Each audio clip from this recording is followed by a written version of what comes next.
መንፈሳዊ ዓለም ነው ጉዙን ዓለም ገቨርን የሚያደርገው ብታምኑም ባታምኑም ይመስለናል። ግን እኛ ራሳችን በሰብ ኮንሸሳችን ነው የምንመራው። ግን ኮንሸስ ሆነን እየተመራን ያለን ነው የሚመስለን። ኮንሸሳችን 5% ነው። ሳይንስ ያረጋገጠው ነው መነግራችሁ። በሳይንስ 5% ኮንሸስ ሲመራ 95% ሰብ ኮንሸስ ነው የሚመራው። ይሄ ሳይንስ ፕሩፍ ያደረገው በጣም ነው የሚያሳዝነው። ኮንሸስ ማለት እያወቅን አስበን በኮንሽስነስ የምናደርገው ነገር የህይወታችንን 5% ብቻ ነው የሚለው። ሰብ ኮንሽሳችን ደግሞ ፕሮግራም የሚደረግ ነገር ነው። በሪፒቲሽን ደጋግሞ በማድረግ ቢሄቨራችን ሆኖ ሰብ ኮንሽሳችን ውስጥ የገባ ፕሮግራም ወደ ሪያሊቲ መምጣቱ ግዴታ ነው። ውድቀት ብትሉት፣ ቅባት ብትሉት፣ በነሳት ብትሉት፣ ጀግንነት ብትሉት፣ ፍርሃት ብትሉት ፕሮግራም። በልጅነትህ በሕፃንነት ያስፈሩ ፍርሃት እስከዛሬ ያ ነገር እየፈራ ነው የምትኖር። አእምሮአችን ውስጥ ያለው ቫይብሬሽን ራሱ እድሜያችን እስከ 7 ዓመት ያለውና ከ7 ዓመት በኋላ ያለው አንድ አይነት አይደለም። ካቶሊኮች ምንድነው የሚለው? ልጅህን እስከ 7 ዓመቱ ስጠኝ፣ እድሜ ዘመኑን ሁሉ ካቶሊክ አድርገዋለሁ ነው የሚሉት። አብዛኛው ባህሪዎቻችሁን ቼክ ካረጋችሁ እስከ 7 ዓመታችሁ በህይወታችሁ ውስጥ ፕሮግራም የሆነውን አሁን የምትኖሩት በጣም ከባድ ነው። ስለዚህ ሰብ ኮንሽሳችንን ማጠብ ያስፈልገናል። በአእምሮአችን መታደስ መለወጥ አለብን። እንደገና ሌላ ፕሮግራም እዛ ውስጥ ማስገባት አለብን ይመስለናል እንጂ አብዛኛው ኮንፌስ የምናደርጋቸውን ነገሮች አልመዘገብናቸውም። አእምሮአችን መዝግቦ አልያዘውም። ስለዚህ አንዳንድ ሰዎች እችላለሁ የሚለውን ነገር ለማምጣት ይቸገራሉ። ለብዙ ዓመት አለመቻላቸውን ነው የሚያውቁት። ፕሮግራም ውስጥ ገብቶ አልችልም ብለህ ውስጥ ፕሮግራም ካደረከው ኮንሽስ እችላለሁ ቢልም የውስጠኛው አትችልም ይልሃል ከውስጥ። ስለዚህ የምትኖረው አለመቻልህን ብቻ ይሆናል ማለት ነው። በየትኛውም እድሜ ክልል ውስጥ መቻልን ወደምትገባበት መቻልን ወደምታምንበት አእምሮን መቀየር ትችላለህ። ኮንሽስ የሚለውን አይደለም፣ ሰው የሚለኝን አይደለም ብቻ እኮ አይደለም። ኮንሽስ የሚለኝን አይደለም፣ ሰብ ኮንሽስ ያለኝን ሁሉ ግን ነኝ። ደጋግመህ የምታስበውና ደጋግመህ የምታረገው ነገር ደጋግመህ ሀቢት የሆነ ነገር ሰብ ኮንሽስ እሱን ነው የሚያውቀው። በቃ የህይወት ፓተርን እሱ። ስለ ማይንዳችን ነው እያወራን ያለው። በጉዙ ዓለምና በመንፈሳዊ ዓለም መካከል ያለው ስዊች የሚያደርገው ፓርት፣ የሚቀይረው ፓርት ሀሳባችን ነው፣ ሰብ ኮንሽሳችን። መንፈሳዊ ዓለም ላይ ያለው ነገር ከፍጥረታዊው ዓለም የበለጠ ሪል ነው። በአይናችን የምናየው፣ በእጃችን የምንዳስሰው፣ በጆሮአችን የምንሰማው፣ በአምስቱ ህዋሳታችን የምናያቸው ነገሮች በጠቅላላ ሊሚትድ ናቸው። አይናችን ከዚህ ግርግዳ አልፎ ውጪ ላይ ያለው ነገር አያውቅም። አላየንም ማለት ግን የለም ማለት አይደለም። እዚህ ቤት ውስጥ ብዙ አይነት ሞገዶች እየተላለፉ ነው። በየስልኮቻችሁ ውስጥ ቴክስቶች እየገቡ ነው፣ ኖቲፊኬሽን እየገባ ነው። እዚህ አዳራሽ ውስጥ ብዙ አይነት የቴሌቪዥን ሞገዶች እያለፉ ነው። አላየናቸው።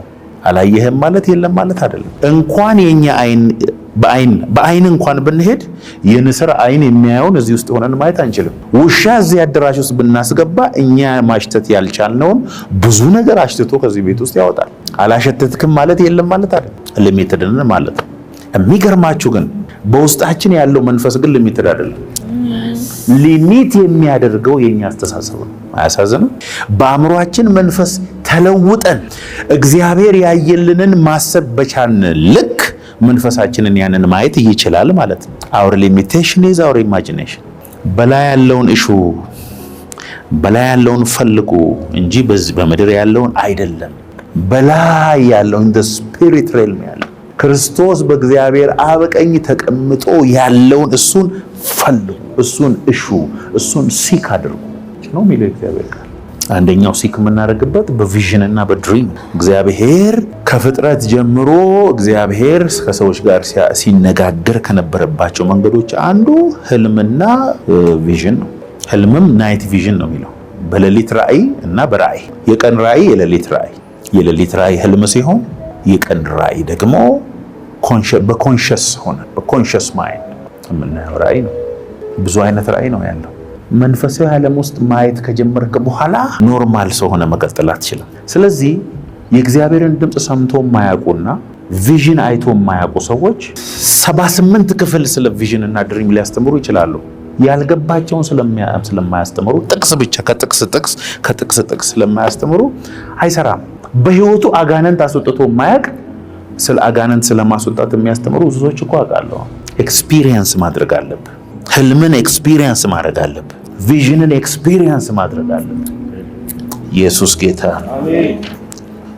የህልሜ ጥራት የሚወሰነው በኔ ኢማጂኔሽን ልክ ነው።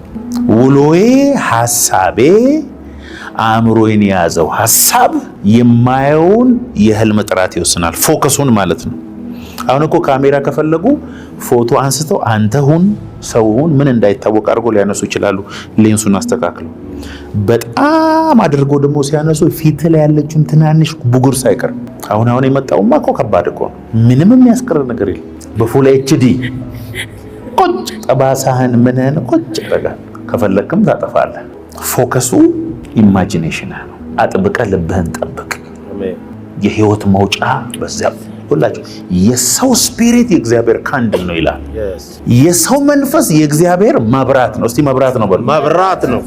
እግርም እግዚአብሔር ባንተ ስፒሪት በኩል ገብቶ ነገሮችን ሰርች እንዲያደርግ የምትፈልግ ከሆነ ያንተ ኢማጂኔሽን ይወስናል። ለዚህ እኮ ነው ይቅርታ፣ በጎ ማሰብ፣ ፍቅር፣ የዋሃት እነዚህ መልካም እነዚህ ነገሮች አስቡ የሚለው እኮ ለዛ the more I imagine የእግዚአብሔርን ነገር the more I clearly see deep in the spirit አያለሁ።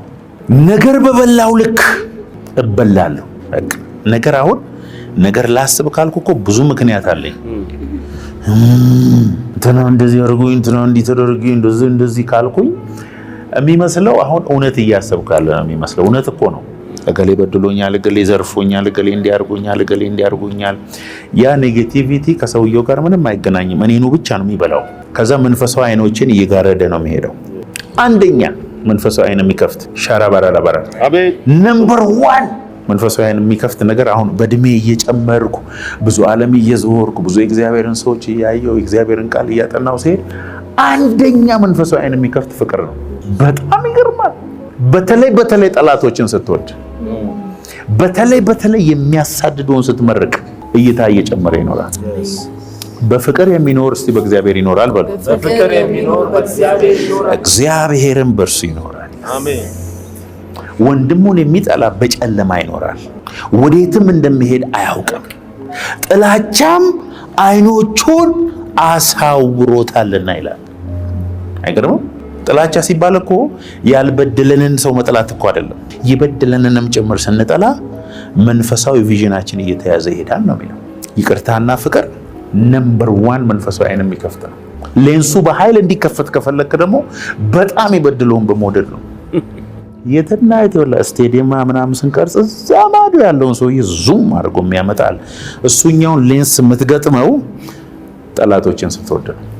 እግዚአብሔር ያውቃል። የነፍሳችን የመጨረሻው ክፍል የመጨረሻው ውስጠኛው ክፍል በማን እንደተያዘ እግዚአብሔር ያውቃል። በኢየሱስ ከተያዘ ኢየሱስ አንተ ቤት ነው። እንጥርጥራል። ክሊርሊ ያወራሃል። በቃ ከሌሎች ጋር አለ ጌታ ከነቢያቶች ጋር በህልምና በራእይ ነው የማወራው። ከሙሴ ጋር እንደሱ አይደለም። ቁጭ ብለን ነው የምናወራው አለ።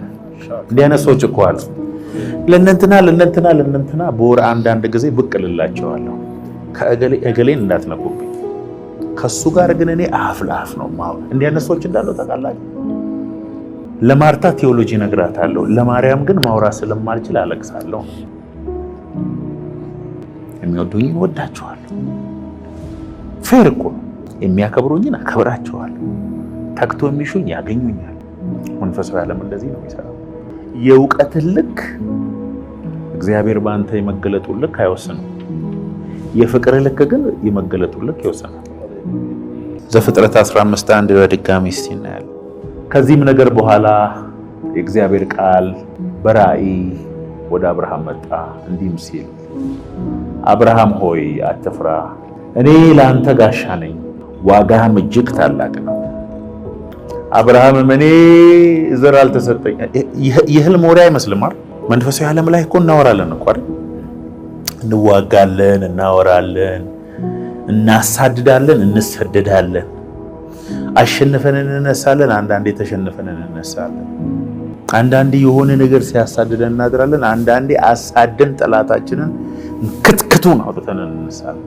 መንፈሳዊ ዓለም ላይ ያለን ፖዚሽን እኮ ነው የሚወስነው። እግዚአብሔር ግን ሳይናገረን ሳያሳየን ሳያስጠነቅቀን በህይወታችን የሚሆን ምንም ነገር የለም። እያንዳንዱ የእግዚአብሔርን ሳይን ኢግኖር አድርገን እግዚአብሔር ሳይከለክለን በሕይወታችን የሚሆን ነገር የለም። በህልም መጥቶ እግዚአብሔር ለአብርሃም አትፍራ፣ አይዞህ እኔ ነኝ ለአንተ ጋሻ ነኝ። አንተ ለብዙዎች ሄደህ ተዋግተህ አሸንፈሃል። ለሎጥ እኮ ሄዶ አሸንፎ ሲመጣ እግዚአብሔር አይዞህ ለአንተ ግን እኔ ነኝ ጋሻ። እግዚአብሔር ለአብርሃም ትልቅ ነገር አደረገለት የምትሉትን ነገር በየቀኑ እያያችሁ ነው። በቃ እግዚአብሔር ከሰማይ ወርዶ የሆነ ተአምር እንዳደረገ የምናስባቸው ነገሮች ሄደን መጽሐፍ ቅዱሳችንን ስናጠና ህልም ነው የነገረው። ያውም ህልሙን ደግሞ ሙሴን የጻፈው አብርሃም ራሱ አልጻፈም። መጻፍና ማንበብ ይቻል አይቻል እግዚአብሔር ነው የሚያውቀው። እኔ የሚችል ሁሉ አይመስለኝም። አብርሃም እኔ ለአንተ ጋሻ ነኝ። አሁን እግዚአብሔር መጥቶ በህልም አይዞሽ እኔ ለአንቺ ጋሻ ነኝ ቢል ማን ነው ቫልዩ የሚሰጠው እኮ ነው። እግዚአብሔር ስሙ የአብርሃም የይስሐቅ የያዕቆብ እግዚአብሔር ከአብርሃም ጋር ያወራው በቪዥን። አሁን የህልምን ቫልዩ እኮ ልሰጣችሁ እኔ በመንፈስ ተረዳው። ስፓኒሾችን እንደማገለግል እዚህ ዲሳይፕል ዋን ያላችሁ ምስክር ናችሁ። የስፓኒሽ ቋንቋ የሚናገሩ ሰዎችን ታገለግላለህ ብሎኛል ጌታ። በቅርብ ጊዜ ስፓኒሽ ቋንቋ ተናጋሪዎች ላይ እሳት ይወርዳል፣ ክብር ይመጣል ምናምን ስል ነበር። እኔ ዲሳይፕል ዋኖች ነበራችሁ። ስፓኒሽ የተባለ ሰው ግን አልጨበጥኩም እኔ ያኔ። እናንተ ዛሬ የሆነ ያለውን ያያችሁት ስፓኒሽ ወርልድ። በህልሜ ግን ስፓኒሽ ሳገለግል አየሁ። ብዙ ነገር እግዚአብሔር በህይወታችሁ የሚሰራውን አሳይቷችኋል። ስንቶቻችሁ በዛ አቅጣጫ ግን አክሽን እየወሰዳችሁ እንዳለ አላውቅም። አንዳንድ ሰው እኮ በጣም ሲሪየስ ነው። በቪዥን ያያችሁትና ልባችሁ ውስጥ የገባውን ነገር እርግጠኛ እንደሆነ አክት ማድረግ ሲጀምሩ ብቻ ነው በህይወታችሁ ስላያችሁ እኮ አይሆንም። ያየው ነገር በቃ ሆኗል፣ በቃ ሆኗል። ቶቶቶ ስለሱ በቃ መጸለይ አቁም፣ አትጸልዩልኝ፣ ይሄ ነገር ሆኗል በቅርቡ ታያለህ ብለህ በሱ ላይ አክት የምታደርገው ነገር ጌታ ኢየሱስ ምስክር ይሆናል። እንዲያው በቃ እንዲህ እግዚአብሔር ተናግሮኛልና እዚህ ላይ ጌታ እንዲያደርግ ጸልይ። አታጸልይ። እሱን ዝም ብለህ ሁሉ የሆንከውን ነገር ነው የምትሆነው። እስቲ በሉት የሆንኩትን ነገር ነው የምሆነው። በሉት የሆንኩትን ነገር ነው የምሆነው። ገብቷችሁ ይሆን? ጌታ ሆይ እቺ ብትገባችሁ በቃ የሆንከውን ነገር ትሆነዋል። እግዚአብሔር በኤክስኪውዝ አያምንም። ምንድነው ደብረ ዘይት ቢሾፍቱ ቸርች ላይ ምንም ሲጄ አድረዳኝም እኔ ዝም ብዬ እታገላለሁ ማለትም ይችላል። ከፈለገ ደግሞ እቺን የቢሾፍቱ ቸርች 200,000 ቸርች አደርጋታለሁ ማለትም ይችላል። አብቱ ይሄ ባይ ዘ ወይ እግዚአብሔር በእኛ የሚሰራው መጠን የሚወሰነው እንደ እምነታችን ነው። አንተ ነህ ሊሚት የምታደርገው። እግዚአብሔር በሕይወት የሚሰራውን ሊሚት የምታደርገው አንተ ነህ። እምነት የሚባለው ነገር እንግዲህ ድርቅና እኔ አማኝ ነኝ፣ እኔ አምናለሁ፣ ሃሌሉያ፣ የለቅሶ ሰው ነኝ፣ የጸሎት ሰው ነኝ፣ የተራራ ሰው ነኝ ማለት እኮ አይደለም። እምነት ማለትም ቸርች መመላለስም አይደለም። እምነት ማለት ስሜትህን፣ ነፍስህን፣ መንፈስህን፣ ሐሳብህን ድብልቅልቅልቅ አድርጎ ልብ ጋር የሆነ ኩትፍ ብሎ የሚቀመጥ ነገር ማለት ነው። እሱ ነገር ከመሆን ማንም አይከለክልም። ያ ነገር እስኪሆን ድረስ ዋጋ ትከፍላለህ፣ በደንብ ታለቅሳለህ፣ በደንብ ተስፋ ትቆርጣለህ፣ በደንብ መሀል ላይ ትንገጫገጫለህ፣ በደንብ ግን ከመሆን የሚያስቀረው ነገር የለም። ከዛ እግዚአብሔር በህልም ይመጣል። ጴጥሮስ የሞተች ሴት አስነሳ። የመጀመሪያ ሞት ያስነሳ እኮ አስነስቶ በጣም ከባድ ሰው ነው ጴጥሮስ። ቢች ዳር አስቡት፣ በጣም ከባድ ውሃ ዳር አሸዋ ያለበት ሰገነት ላይ ሆኖ ውሃ ነው የሚያየው። ተመልከቱ። የዓመት ረፍት ሊወስድ እኮ ነው። ዘና እያለ ባለበት የሆነ ሸማ የሆነ ጨርቅ ላይ የማይበሉ አስቡ እስቲ፣ አዞ እስቲ፣ ሌላ ጊንጥ፣ እንቁራሪት ምናምን ተደርጎ መጣ። እንደዚህ ኦፕን ቪዥን ማለት እሱ ለካ ሜዲቴት እያደረገ ነው ያለው ውሃውን እያየ። መጽሐፍ ቅዱስ እንዲያው የሚለው ምንድነው? ትራንስ ማለት ተመስጦ ነው የአማርኛው የሚለው። ከተመስጦም ያለፈ ነው። በቃ በመንፈስ የሆነ ሐሳብ ውስጥ ነው ያለው። ከዛ ልክ እንደ ፊዚካል መጣና ተነስና ብላ አለው።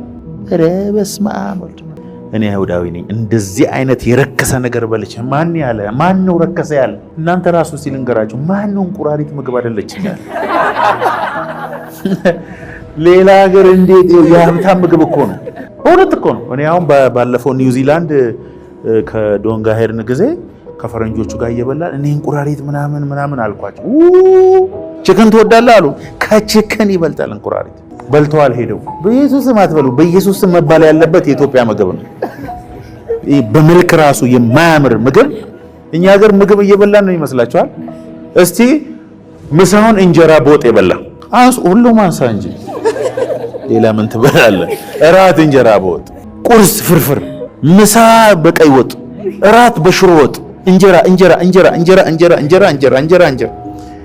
ምን አሉኝ ፈረንጆች? ኢትዮጵያኖች እስሊም ናችሁ፣ በጣም ሄልዚ ነው የምትበሉት። ችግር ነው ያከሳ ሄልዚ። አሁን ይሄ ሄልዚ ምግብ ሄልዚ በልቶ ነው አሁን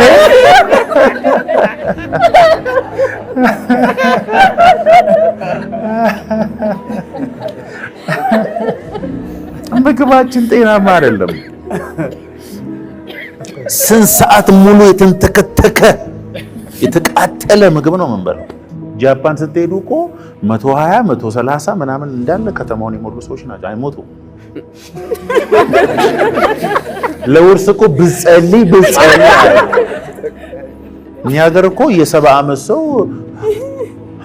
ፈረንጅ ሀገር 70 ዓመት እኮ በጣም ስትሮንግ ነው። ተው ወደ እንትን ተው ወደ ኤዥያ ተው ሌላ ነገር ነው።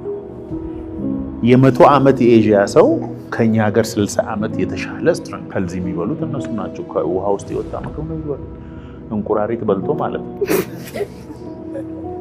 ብላ ሲለው አይሁዳዊ ስለሆነ ከዘር ማንዘሬ እንደዚህ አይነት በልተን አናውቅም። በዘር ማንዘሬ እግዚአብሔር የቀደሰውን አንተ አታረክሰውም ብሎ ሻማ ወዲያው ሲወሰድ በር ሲንኳኳ እኩል ሆነ።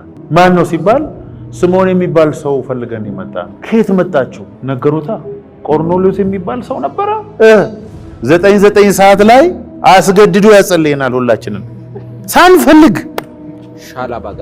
ደስ አይልም? ቆርኔሌዎስ ስራ አቁም እያንዳንድ ምናምን ብሎ ያን ሁሉ ህዝብ ከስራ አስቆሞ ለእስራኤል አምላክ ሊያውም እኮ ለሱ አምላክ አይደለም፣ እሱማ ጣሊያናዊ የእስራኤል አምላክ እያለ የሚያመልክ ለድሆች መስዋዕትን የሚያደርግ ሰው ነውና በዛ 9 ሰዓት ላይ መልአክ መጥቶ እኔ ወንጌል መስበክ ስለማልችል ወንጌል የሚሰብክልህ ጴጥሮስ የሚባል ሰው ከ4 ቀን በኋላ ሄደ የምታገኘው ከዚህ ሐዋሳ አካባቢ የሚኖር ሰው ስላለ ሄደ አስመጣው ተባለ።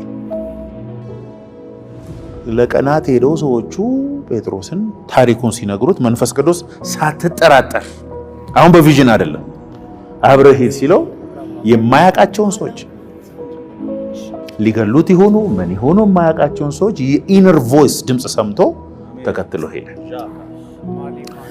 ሲሄድ በቃ ሊሰግዱ ሲለው ኧረ ተው ወኔ ጋር ስግደት አይገባም እኔ መልእክተኛ ነኝ ብሎ ስለ ናዝሬቱ ስለ ኢየሱስ ነገራቸው። እንደዚህ ብሎ እግዚአብሔር የናዝሬቱ ኢየሱስን በመንፈስ ቅዱስና በኃይል ቀባው፣ እሱም መልካም እያደረገ በአጋንንት የተያዙትን እየፈታ ሽባ እየተረተረ ዞረ አላቸው። እየተናገረ ያለ ቃሉን በሰሙት ሁሉ ላይ መንፈስ ቅዱስ ወረደባቸው። ስለ ልሳን አልተማሩም፣ ስለ ደህንነት አልተማሩም፣ ስለ ውሃ ጥምቀት አልተማሩም። ስለ ኢየሱስ ብቻ ሲሰሙ በልሳን መናገር ጀመሩ። በዚህ ዘመን ህልምንና ራእይን የሚቃወሙ ሰዎች አሉ። መንፈሳዊ ናቸው ስለጠፋ እነሱ የሰው ሁሉ አብሮ ባይዘው አይንህን እኮ ስትያ ሰዎችም ሁሉ አይናቸው የተያዘ ይመስላል። አይነ ስውር ሰው ቢጫና ቀይ ያውቃል እንዳወቀ አድርጎ ሊናገር ይችላል፣ ግን አያውቅም። ስለ ቢጫ የሆነ ሐሳብ ሊኖረው ይችላል እንጂ ቢጫን አያውቅም፣ ቀይን አያውቅም። በጣም የሚገርመው ሌሎቹም የሚያዩ አይመስለውም። በጭንቀት ላይ ስትሆን እኮ ሰው ሁሉ የተጨነቀ ይመስላል። መንፈሳዊ አይኖቻቸው የተያዙ ሰዎች ሌላም ሰው እያየ ያለ አይመስላቸው። አስቡት፣ ጴጥሮስ ያንን ቪዥን ባያይና ለቪዥኑ ታዞ ባሄድ ኖሮ የመጀመሪያው አሕዛብ ጀንታይል ጌታን አያገኝም ነበር። ከነሙሉ ቤተሰቡ በመንፈስ ቅዱስም በውሃም አይጠመቅም ነበር። ያንኑ ቀን እኮ ነው ጥምቀት። 6 ወር የለም፣ ተከታታይ ትምህርት የለም። አሁን ምን አለ ሲባል እኮ ምንድነው 100 አለቃ ቤት እኮ ነው። ጣሊያኖች ዋና አላቸው። የዛን ዘመን ቤቱ ውስጥ ነው ያለው ዋና። አንተ እስካሁን የለም። ብናሸንፋለን ትታጠባል። የዛሬ 2000 ዓመት ቤት ውስጥ አለው እሱ ወስዶ እዛው ጥምቅ በማን ስም? በኢየሱስ ስም። አሜን። አራባላባ ይሄም ደግሞ ሌላ ቴዎሎጂ ነው። መጽሐፉ ግን በኢየሱስ ስም አጠመቁ ይላል። እንኳን አጠመቁ። ኢየሱስ ስም ምንም ኦቨርዶዝ የለውም። ኢየሱስ ጌታ። አሜን። በአብ በወልድ በመንፈስ ቅዱስ ስም ይበል አናውቅም። መጽሐፍ ቅዱሳችን ግን የተጻፈው በኢየሱስ ስም ውጣ። ጴጥሮስ አቤት አቤት! እግዚአብሔር ምን አይነት አገልግሎት ነው ያበ በአንድ ጊዜ ያ ሁሉ ሰው ወደ ጌታ መጣ። በአንድ ጊዜ ያን ሁሉ ሰው አጠመቀ። በመንፈስ ቅዱስ ተሞሉ። በምን አይነት ከትናንትና ወዲያ እኮ ከ3 ቀን ከ4 ቀን በፊት የሞተች ደግሞ አስነሳ። ሆሊ ጎስት ሻራባጋታላ ማለት ከዛ ሲመለስ ወረዱበታ። እንዴነችና ለእስራኤል የመጣውን ነገር አንተ አሕዛብ ምን እኔ ማን ነኝ አለ። እኔ ነኝ እንዴ? እኔ መንፈስ ቅዱስን አዘዋለሁ። ስለ ኢየሱስ ተናገርኩ። ተጠመቀ ሲባል ተስማሙ እነሱ። ያንም ክርክር ነበር እኮ አንተ ቸርች ውጭ ያሉትን ሲጄ ትሄዳለህ እንዴ ምናምን የሚባሉ እኮ አሉ። ሆሊ ጎስት መጥቶ ገለሌ መጣ አልመጣ ምንድነው? ትራንስ መመሰጥ እንደ አበሻ ዓለም ላይ የሚመሰጥ ሰው ግን አይቻላቅም። ታውቃላችሁ? እስቲ ዝም ብላችሁ ሂዱ። መንገድ ቆሞ ሁሉ ይመሰጣል። እኛ እዚህ ስናስቆፍር እስካቫተር ምንም ያስመስጣል። ህዝቡ ሁሉ ተሰብስበው ቀኑን ሙሉ ያባራስ ያነሳ በስተ መከራ እኮ ነው የምናባረራቸው።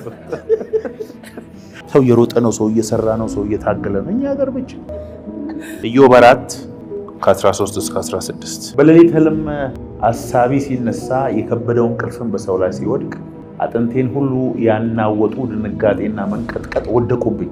መንፈስም በፊት ያለፈ የስጋዬም ፀጉር ቆመ። እርሱም ቆሞ መልኩን ግን ለመለየት አልቻልኩም። ምሳሌም በአይኔ ፊት ነበረ። የዝምታም ድምፅ ሰማው። አሁን ሳይንስ ያረጋገጠው አንድ ሰው በአቬሬጅ በቀን እስከ 9 ህልም ያያል። የሚያስታውሰው ግን 2 ነው። ተኝተህ ከ1 ሰዓት በኋላ ያለም እኮ ትዝ አይልህ።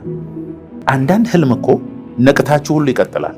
አንዳንድ ህልም ደግሞ አይታችሁ ከሆነ እየሰማችሁት ካለው ውጪ እየሰማችሁት ካለው ህልም ጋር እየሰማችሁት ካለው ድምፅ ጋር ይቀላቀላል። ከሪያሊቲ ጋር ይቀላቀልባቸው። በውስጡ ማንነቴ ደጋግሜ ያየሁት ነገር ወደዳችሁም ጠላችሁም በሪያሊቲ መሆኑ አይቀርም። እባካችሁ እቺን ነገር አስምራችሁ በደንብ ስሙልኝ። በመንፈስ አይኖቼ ደጋግሜ ያየሁት ነገርና ሚሞሪ ውስጥ የተቀመጠ ነገር ከመሆኑ ወደ ኋላ አይቀርም። ለዚህ ነው የሞቱ ሰዎች ሲጠሩ የሚያሳየው አጋንንት። ለዚህ ነው ሰውየው ይሞታል። የሞተ ሰው በየጊዜ የሚያይ ሰው በቅርብ ጊዜ ከመሞት ወደ ኋላ አይደለም። በቃ የነዛ ሰዎች ስፒሪት እየጠራው ነው ያለው፣ ወደዛ ነው የሚሄደው። የተቀባ ሰው ሁሉ የሚጠራ ከሆነ መቀባት አይቀርም። ቢያንስ ይሄን አሜን በሉ እንጂ ሀብታም ሰውም ሲጠራ ሀብታም በቃ ዝም ብሎ ሀብታም ሰፈር የሚያውል ከሆነ ሀብታም ሆነ አይቀርም።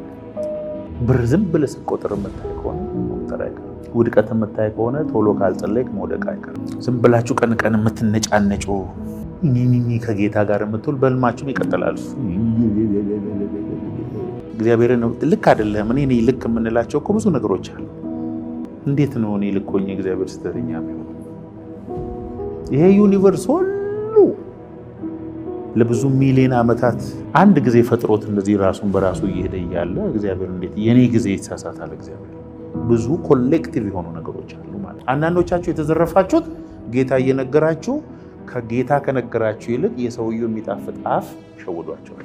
እጮኛ ትይዛላችሁ፣ እግዚአብሔር አደገኛ ሰው እንደሆነ እየነገራችሁ በአፉ ደልሏችሁ ታገቡታላችሁ። ከዛ በኋላ እድሜ ዘመናችሁን ታለቅሳላችሁ። እግዚአብሔር አንተ እያለ እንደዚህ ያደረከኝ ትላላችሁ። እግዚአብሔር እንደሱ ውስጥ የለበትም። ከኔ ጋር ናቸው ወገኖች። በሁላችንም በእኔም ጨምሮ ጠላት ኮንፊዥንን የሚያመጣብን በዚህ ነው።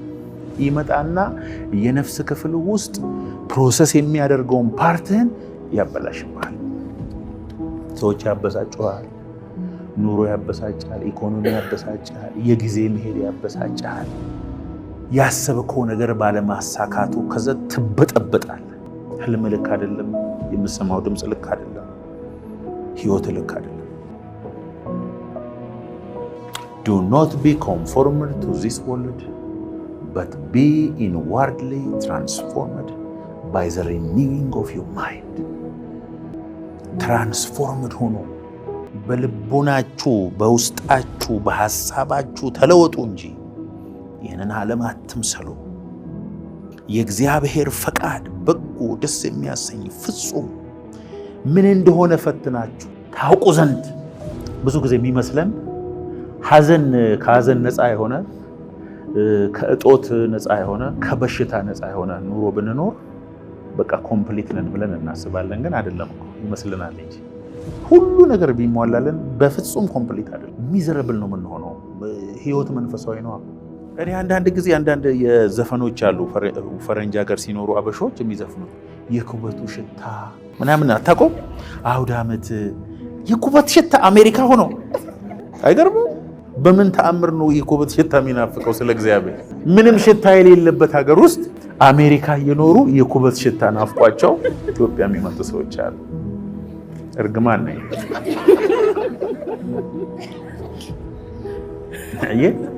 ስለዚህ ህይወት ማለት ማጣት፣ ማግኘት፣ መደሰት ምናምን ውስጥ ነው። ለኔ ህይወት ማለት ክርስቶስ ዓለም ከመፈጠሩ በፊት ባንቺ ብቻ ሊሰራው ዓለም ከመፈጠሩ በፊት የጻፈው ኑሮ ኖረሽ ስታልፊ ብቻ ከመከራ ጋር እሱ ይሻላል።